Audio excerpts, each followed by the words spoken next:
Olá, graça e paz. Estamos aqui nessa sexta-feira para mais um comentário do estudo bíblico. Hoje com a temática a partir do Pentecoste, atitudes evangelísticas corajosas. O nosso texto áureo está em Atos, capítulo 2, versículo 17. Eu vou estar lendo. Nos últimos dias, diz Deus, derramarei o meu espírito sobre todos os povos. Os seus filhos e as suas filhas profetizarão. Os jovens terão visões, os velhos terão sonhos. Nós temos 3 objetivos nesta lição. O primeiro é o testemunho cristão. É conhecer o testemunho cristão pós-Pentecoste. Segundo é perceber a ousadia, a intrepidez de homens simples que caminhavam com Jesus. E terceiro, como sugestão para praticar ou para debate, Pentecoste deve ser uma festa da anunciação do Evangelho? Vamos nos mobilizar? Os textos bíblicos inspirativos está em Atos capítulo 2, versículo 1 a 4, Atos 4, 8, Atos 4, 11, Atos 4, 12 e Atos 4, 33. Eu vou estar lendo esses textos inspirativos para dar início aos nossos debates. Chegando o dia de Pentecoste, estavam todos reunidos num só lugar. De repente, veio do céu um som como de um vento muito forte e encheu toda a casa na qual estavam assentados. E viram o que parecia línguas de fogo que se separaram e pousaram sobre cada um deles. Todos ficaram cheios do Espírito Santo e começaram a falar noutras línguas, conforme o Espírito os capacitava. Agora Atos 4:8. Então Pedro, cheio do Espírito Santo, disse-lhe: autoridades e líderes do povo. Atos 4:11. Este Jesus é a pedra que vocês construtores rejeitaram e que se tornou a pedra angular. Atos 4:12. Não há salvação em nenhum outro, pois debaixo do céu não há nenhum outro nome dado aos homens pelo qual devamos ser salvos. Atos 4:33. Com grande poder, os apóstolos continuavam a testemunhar da ressurreição do Senhor Jesus, e grandiosa graça estavam sobre todos eles. Aleluia! Esses são os textos inspirativos. Veja só, nós queremos introduzir falando algo muito importante. O Pentecoste cristão, ele tem significado profundo e abrangente. Veja só, foi justamente no dia da festa de Pentecoste, ou a festa da colheita, em que ocorre a descida do Espírito Santo. Essa data, ela se tornou um marco inicial da igreja cristã. Ali nascia efetivamente a igreja do Senhor Jesus, cheia do poder espiritual e inflamada pela chama do evangelismo. De fato, o ensino do Novo Testamento, ele é muito claro sobre influência poderosa do Espírito Santo na vida da igreja, capacitando-a para a evangelização do mundo. Uma tarefa que exige fervor, ousadia e coragem para enfrentar as oposições, que não são poucas. Veja só, lá no Antigo Testamento, o testemunho dos fiéis ao Senhor ao Senhor Deus, enfrentou muita provação. Basta lembrar de Daniel na cova dos leões e seus amigos na fornalha de fogo ardente, e tem tantos outros exemplos do povo de Deus, dos homens e mulheres de Deus enfrentando ali provações. Testemunhos corajosos. Mas nesta lição nós vamos considerar algumas atitudes corajosas demonstradas pelos servos de Deus naqueles primeiros dias da igreja do Novo Testamento. Assim, seguimos. Primeiro tópico: atitudes corajosas em virtude do poder divino. Veja só, com efeito, não se tratava de simples coragem, de coragem humana. Eu vou enfrentar tal situação, porque eu tenho capacidade para enfrentar esta situação. Não se trata desse tipo de coragem, não se trata de uma ousadia terrena. Exemplo desse tipo de ousadia, isso o próprio Pedro, ele demonstrou naquela atitude precipitada e carnal ao querer defender Jesus lá em João capítulo 18, 10. O que ocorreu no Pentecoste cristão e a partir dele e continua sendo até os dias atuais, é o resultado de uma operação do fogo lá do alto que incendiou os corações dos crentes em Jesus. E eles não podiam mais ficar calados. Nós vemos isso em Atos capítulo 4, versículo 19 a 20. Eu vou ler esse texto sagrado que diz assim: Mas Pedro e João responderam: Julguem os senhores mesmos, se é justo aos olhos de Deus obedecer aos senhores e não a Deus, pois não podemos deixar de falar do que vimos e ouvimos. Atos 4, 19 e 20. Veja só, nessa maneira de proceder, duas particularidades merecem um destaque, ser destacada. Não se tratava de exibicionismo, nem meras palavras vazias, era um poderoso testemunho. Testemunho ocular. Eles viram e ouviram falar do mestre. Eles viram, tiveram contato pessoal e eles também ouviram das grandiosas coisas que aconteciam ali no decorrer onde eles passavam com Jesus. Tinha como objetivo, segundo, tinha outra particularidade. Tinha como objetivo proclamar um fato único e revolucionário e revolucionador. O Mestre Jesus, que fora crucificado, ele não estava mais na cruz crucificado. Ele ressuscitou. Então, a partir disso, eles tiveram atitudes corajosas, não a partir de si mesmo, mas a partir da descida do Espírito Santo.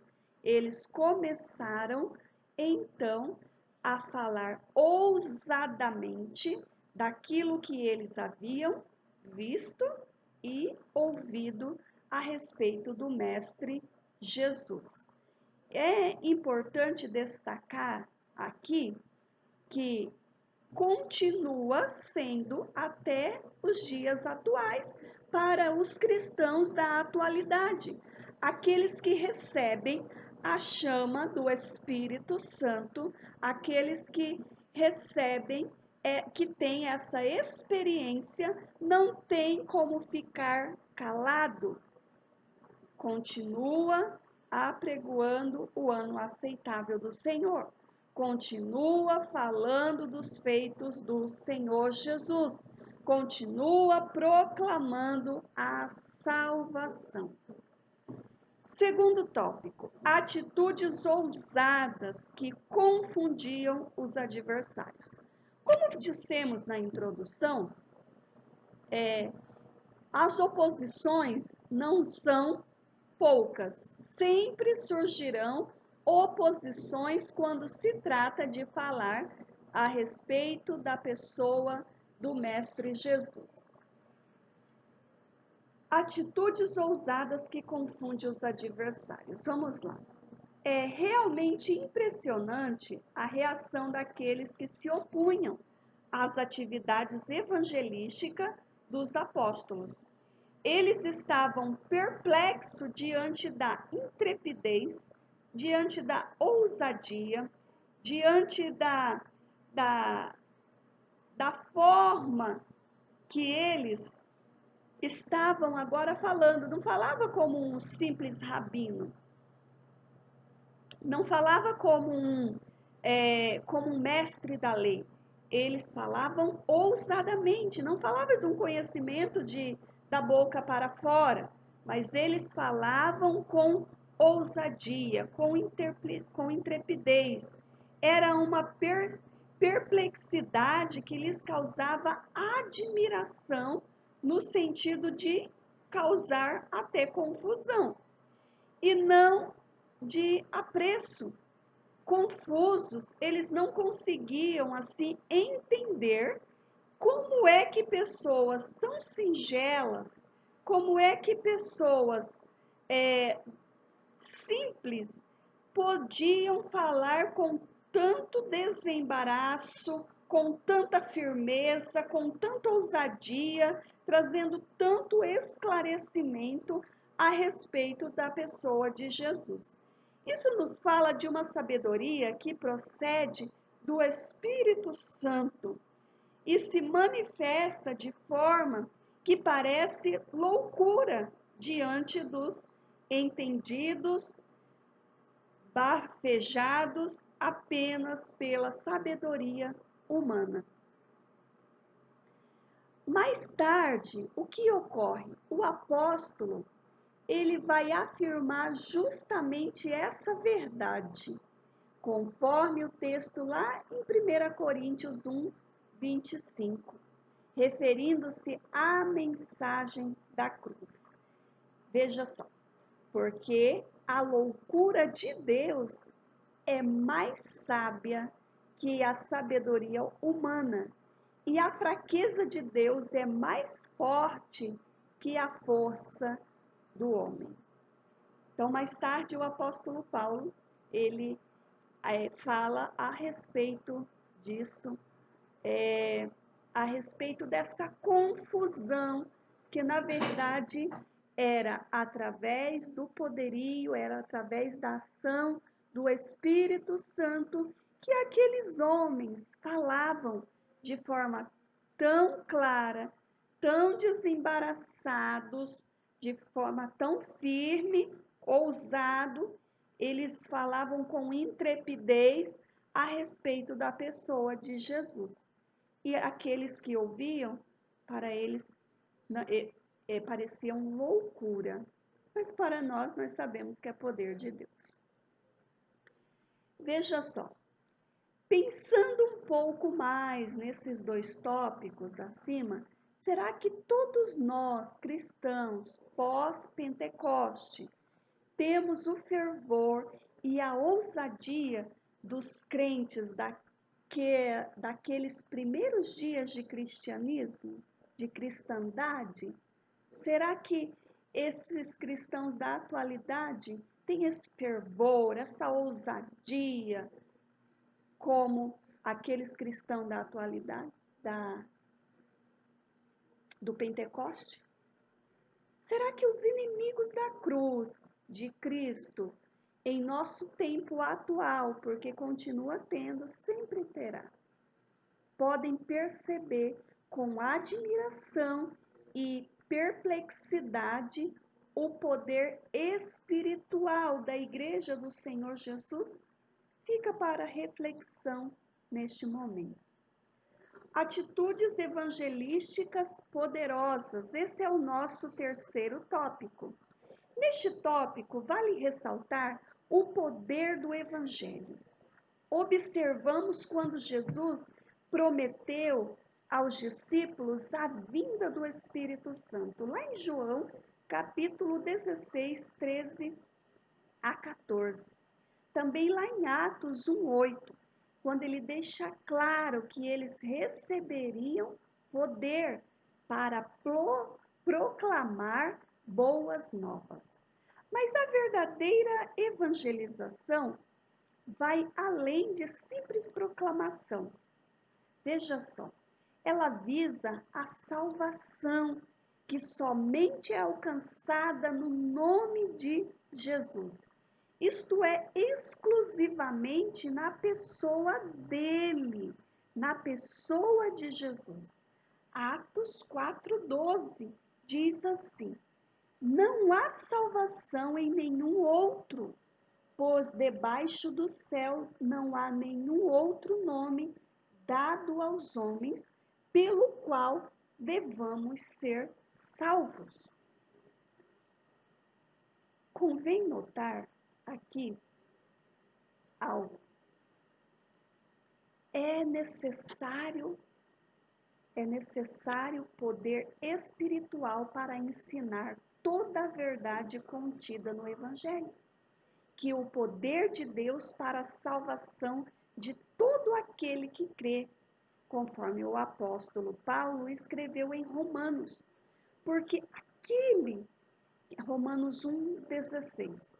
Porque, queridos, aquele que convence o homem do pecado e do juízo é o Espírito Santo. Se a pessoa mencionar em si mesmo, ela em si não tem essa possibilidade de convencer ninguém a render-se aos pés de Jesus. Quem tem essa possibilidade é apenas o Espírito Santo. O ser humano designado por Deus, instruído, inspirado, capacitado com a chama do Espírito Santo, ele é apenas um instrumento. Aquele que realizará a obra, aquele que completará, é o Espírito Santo.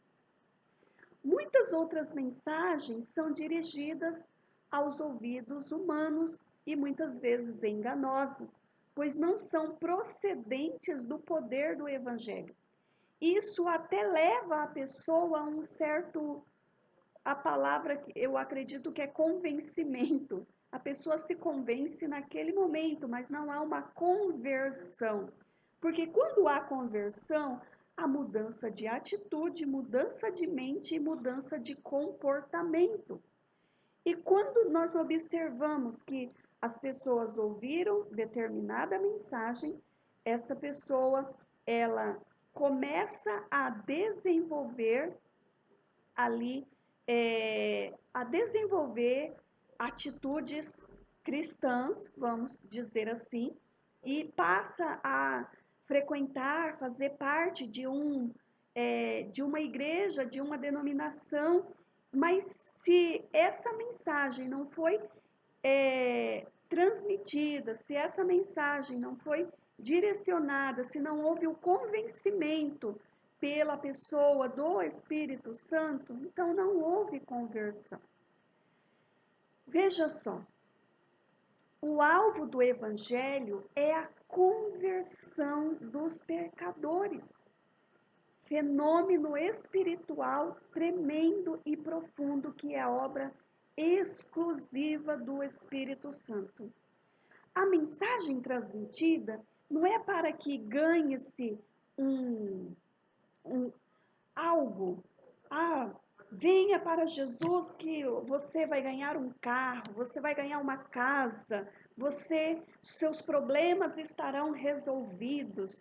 Não é dessa forma, porque quando ele pode dar tudo isso e muito mais. A verdade é essa. Mas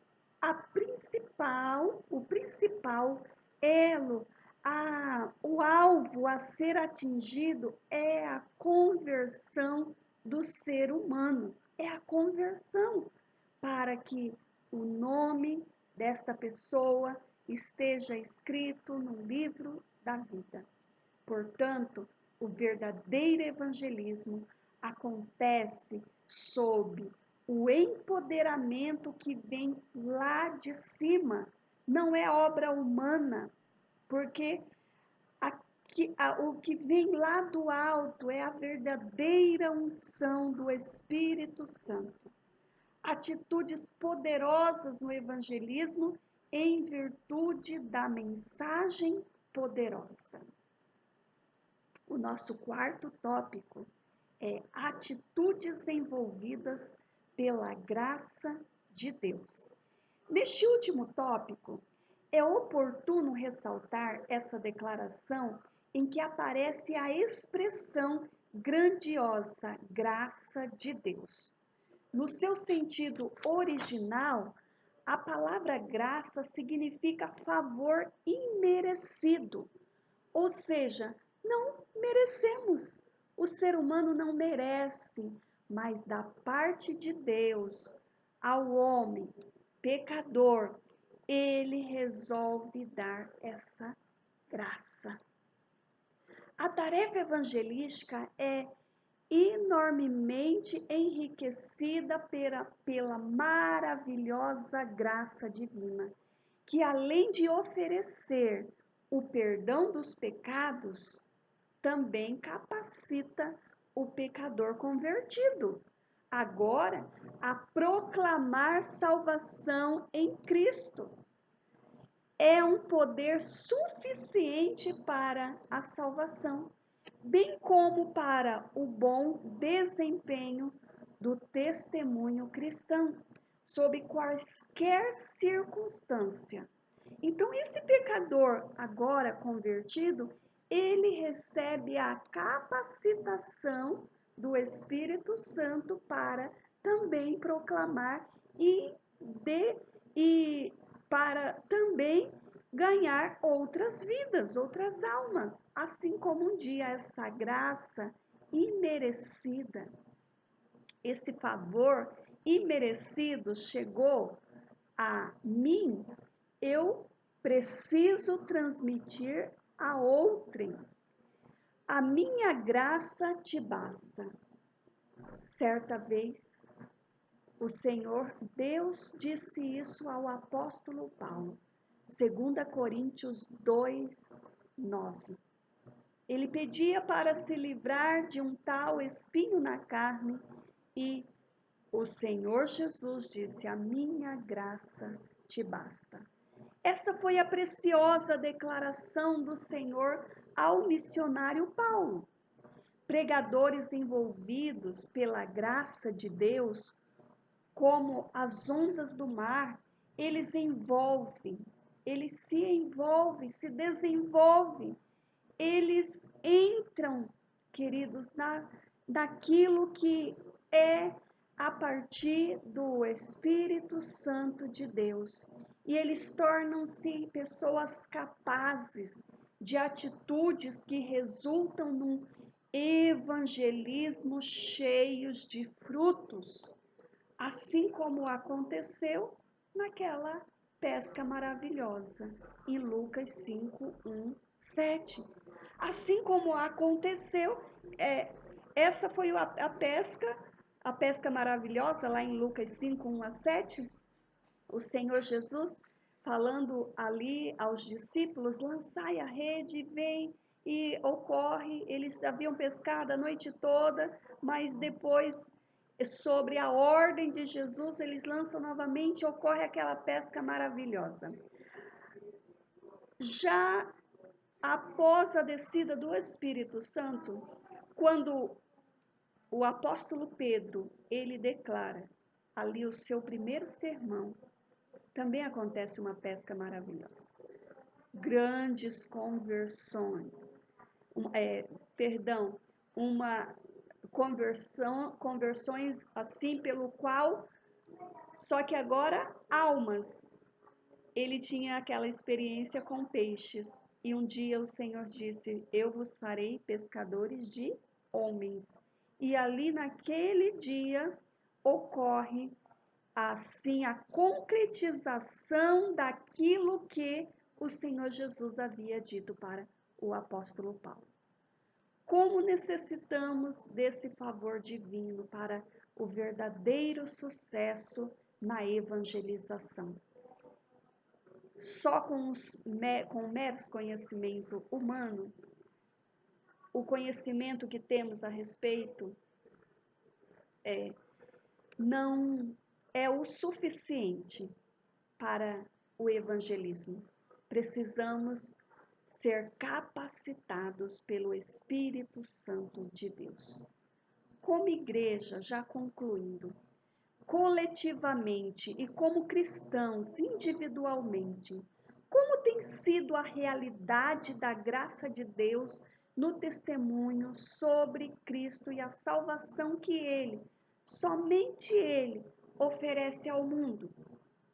Os inimigos dessa mensagem cristã não são poucos e por causa disso facilmente podemos nos amedrontar, deixando de falar sobre o único poder salvador que opera no mundo. Ele se chama Jesus.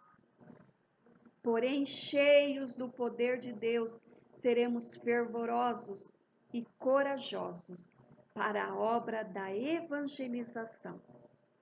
A igreja, como agência do reino de Deus, ela precisa continuar testemunhando sobre Cristo. A grandiosa graça de Deus não lhe faltará. E muitas vidas serão ganhas para o reino eterno. No Pentecoste, essa tarefa efetivamente começou e ainda não terminou. Precisa de mim, precisa de você que está me ouvindo neste momento, para que possamos dar continuidade. Então, essa foi a nossa lição a partir do Pentecoste, atitudes evangelísticas corajosas. Nós queremos orar com vocês neste momento. Pai querido, Pai amado, nós encerramos aqui esse processo, ó Deus, mas eu sei que o Espírito Santo pode continuar a tocar, impactar, a gerar fervor em cada coração para que possam ter atitudes corajosas para o evangelismo. Que o Senhor possa, ó Deus, assim ministrar sobre cada coração, em nome de Jesus que me ouve neste momento. Que eles sejam impactados, ó Deus, por esta mensagem e ousadamente comecem assim a transmitir as boas novas. Que o Senhor possa abençoar cada um ricamente. Seja o recurso, ó Deus, que forem utilizar, seja por meio, ó Deus, de uma rede social, seja no boca a boca, seja o meio a ser utilizado, mas que o Senhor, o Espírito Santo de Deus, possa capacitar a cada um em o nome de Jesus e graças a Deus. Deus abençoe a sua vida. Essa foi a nossa lição dessa sexta-feira, a partir do Pentecoste, atitudes evangelísticas corajosas. Fique na paz do Senhor.